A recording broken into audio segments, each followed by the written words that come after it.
Now. Cool. Hi, I'm Jessica Thompson. Hi, Sam Wilson Moses. Perfect. We are talking about the Searching for Syria dialogue, which is United Nations Refugee Agency website, all about the Syrian refugee crisis and a little bit about what you can do to help. So, Sam, what did you like or dislike about this website? Yeah, so I kind of split my notes into two sections on this. So the sort of form of the website, just thinking of it from like a graphic organizer, graphic designer perspective. So like how compelling I thought the way that the website was set up was, and then the function, so the content. Um, overall, I thought it was a pretty impressive display, slideshow, whatever you want to call it. Yeah, I thought so too. Yeah. So some things that I thought were pretty relevant to this class. Really good job of mixing media.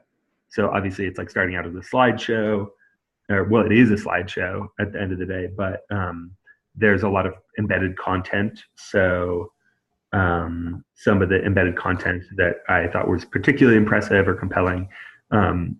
There's like the slide about a 7-year-old girl named Tweets. Banu. Yeah, like click here to read some of her tweets. I thought that was really cool. There were a number of links to YouTube videos, and then a lot of links that were like, so and so is I'm just making this up, but like a 32-year-old doctor from Syria. Click here to meet so and so. And then, so I think that did a good job of personalizing what could otherwise be a pretty impersonal slideshow. Yeah, I thought so too. I really liked, so that's transmedia, right? Where you can Right. looking through all these things. But I also liked just kind of that entire format. I think you had mentioned it in your notes where it's like it starts out by talking about what Syria was like before the war and really capturing Right. it relatable to a viewer, especially a viewer from developed countries who I guess supposedly would have the most means to contribute to like donations or the crisis. Mm-hmm. But yeah, I thought it was pretty powerful how it would dive deeper into all the little stories and whether it's a little quick read or like you said, the YouTube videos. I thought they did a good job of mixing the formats and leaving it optional, which I Yeah, for sure. but Yeah, I mean, I clicked through the thing. It took me, I don't know, like a half an hour or something like that to read through the whole thing, and I probably clicked on like half of those things. yeah, And then, what's that? I don't know. I just said yeah. Okay, my computer made a weird noise. Um, but yeah, like I got to choose the ones that I thought were most relevant to me, which I think really fits into the multi-mobility and cross-media components. Yeah. Um, let's see. I also liked and I think I saw this in your notes too, where they had the 360 photos. Yeah, for sure. I thought that was super cool.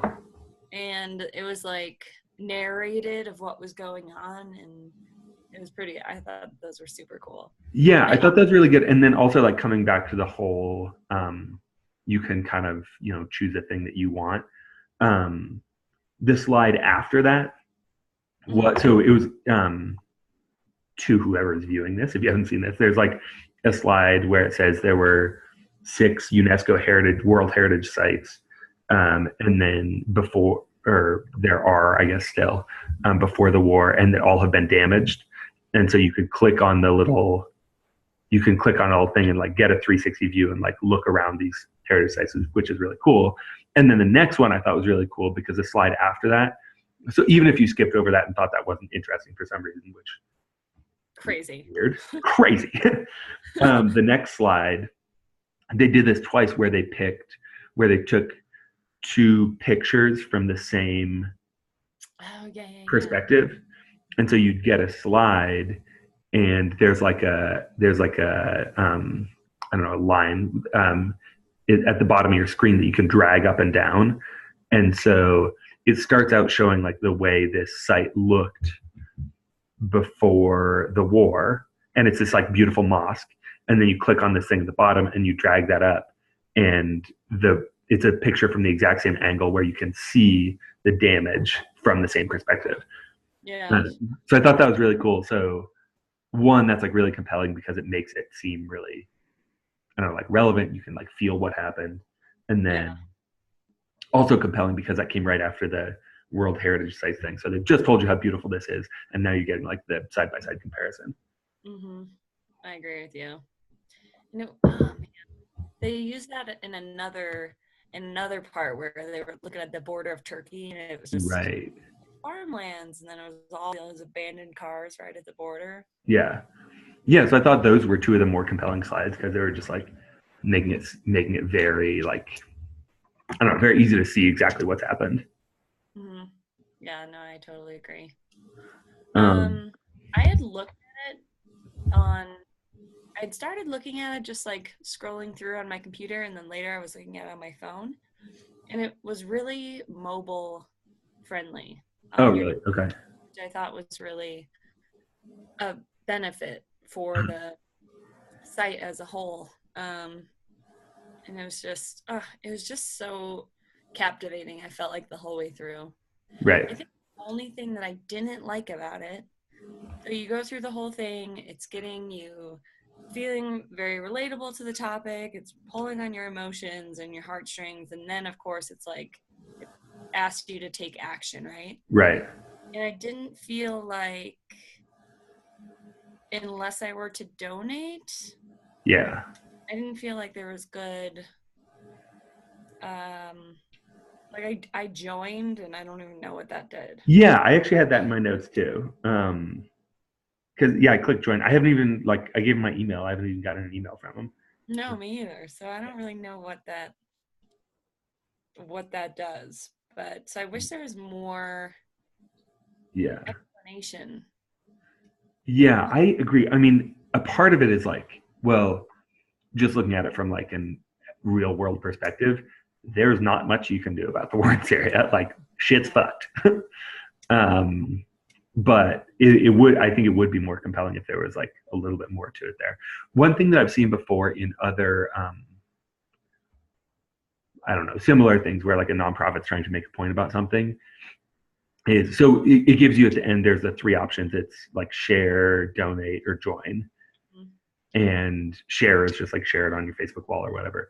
One thing that I've found that I've seen before that I thought was pretty compelling is it gives you, um, it like kind of writes a Facebook post for you.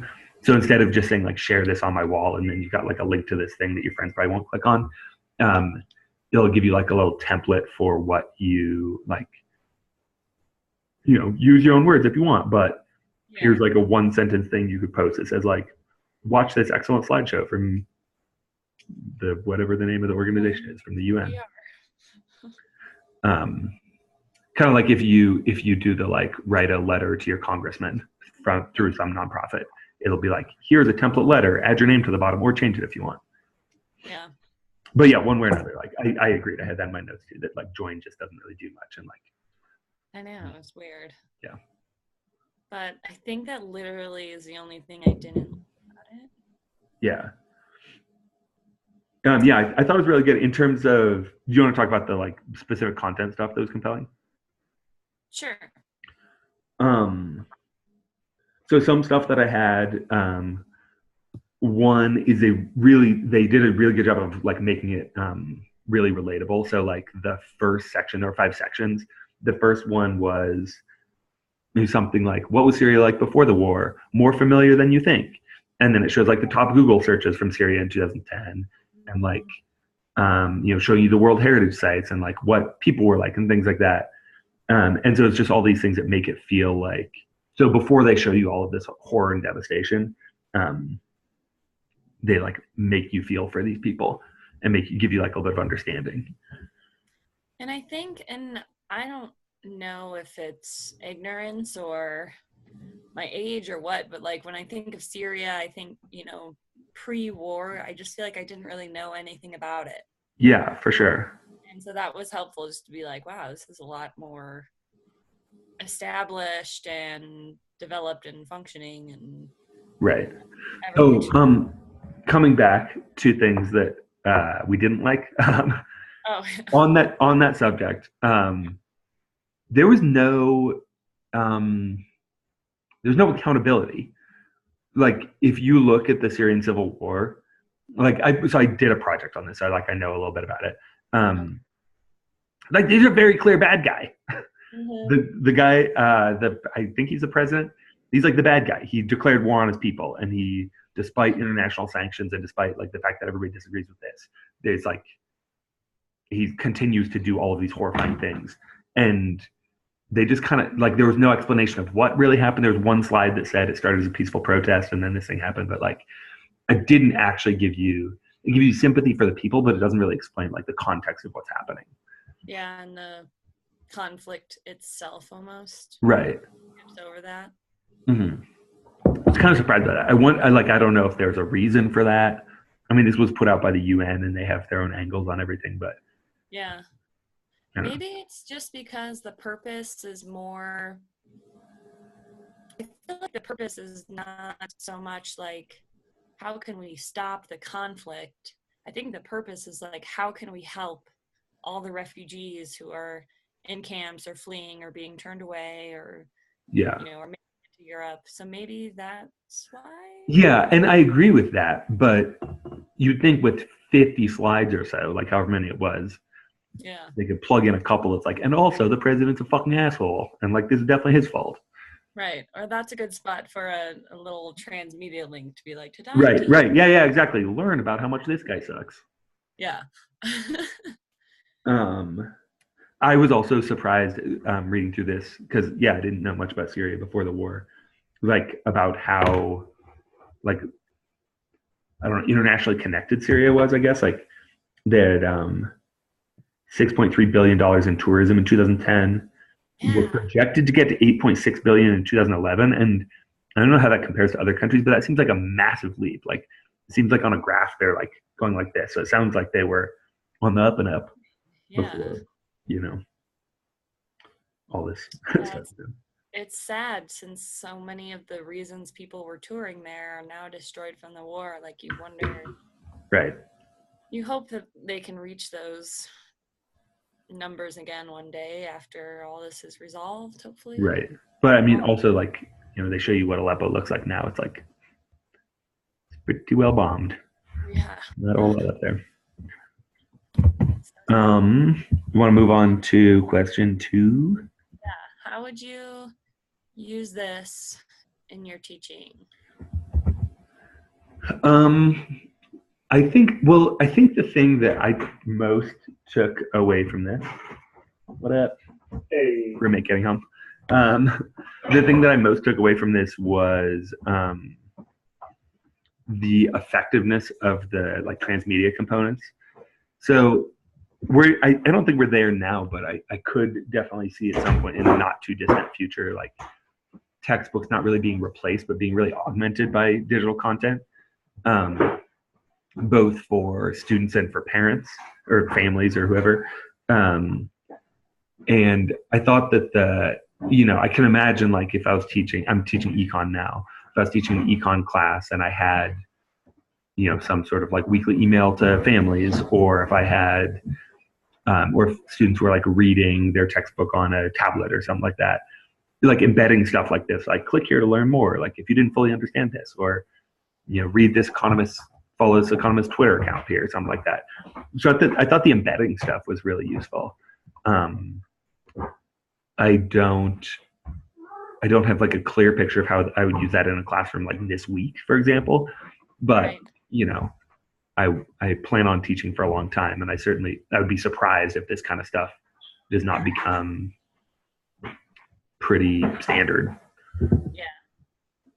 And I think I agree with that. And I think I want to utilize this whole aspect of embedding and doing the transmedial thing in teaching. And I also,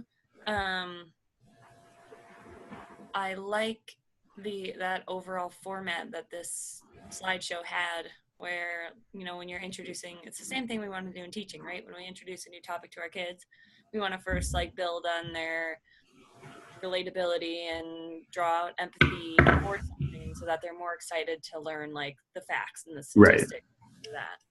So I think following through that whole layout will be transferable. Yeah, that makes sense. From like a storytelling perspective, like you want to build the story somewhat sequentially. And that doesn't mean like necessarily, you know, in chronological order, but in a way that like establishes your characters and then puts them in trouble, I think is what we learned in week one. Okay. What else do we got here? What was your biggest takeaway? I mean, from like the story, my biggest takeaway was like, wow, Syria was a pretty dope place before everything went shitty. It's really academic words. But yeah, so I'd say that was like kind of my biggest thing that I learned from this. Same. Yeah. I feel like we should have like a classroom answer too. What was like as a teacher, what was your biggest takeaway? I think my biggest takeaway is, and I was thinking of a teacher, like when I was going through it, I was just so engaged with wanting to see what was on the next slide and wanting to dive deeper into the stories. And so as a teacher, my biggest takeaway was like, how can I just use that in the classroom? Like, I feel like kids could get like stoked about having an iPad or even their own cellular devices or a Chromebook, whatever, and flipping through that kind of thing as like a web quest, basically, maybe with some guiding questions from me to steer, you know, their attention to detail and their note taking or whatnot. But I just was really engaged by it, and I thought about I'm actually, and this is why I was kind of biased and wanting to use this one, but I'm teaching about Syrian crisis in like a month or so. And the way that my teacher taught it last year is just like, it's just a bunch of, I mean, it's fine, but it's a lot of slideshows and like some articles. And I'm just like, this is so engaging. Yeah. Nope. I like the web quest idea. Yeah. Yeah. I think so too. I mean, this is like, this could just be a thing that you set kids down with Chromebooks and have them do this for, you know, a whole class period. And you can ask them to make it a scavenger hunt for parts and like ask them to write their feelings on things and stuff like that. I think it's really good idea. I think that autonomy, I think they would just get into it and feel like they have more control over what they're learning and more excitement over, oh, like this was cool, so I dived into that. Like you said, you get that choice of what you want to look further into. So yeah, I might use it. Yeah. I mean, it seems really cool. I was also thinking like, I mean, it's a much lesser version because it's still teacher controlled, but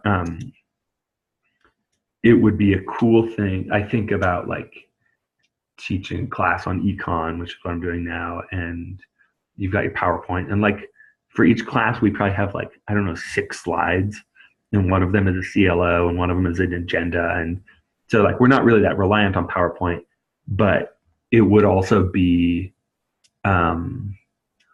useful to embed stuff in PowerPoint slides that are like, just like you take that on if it's relevant.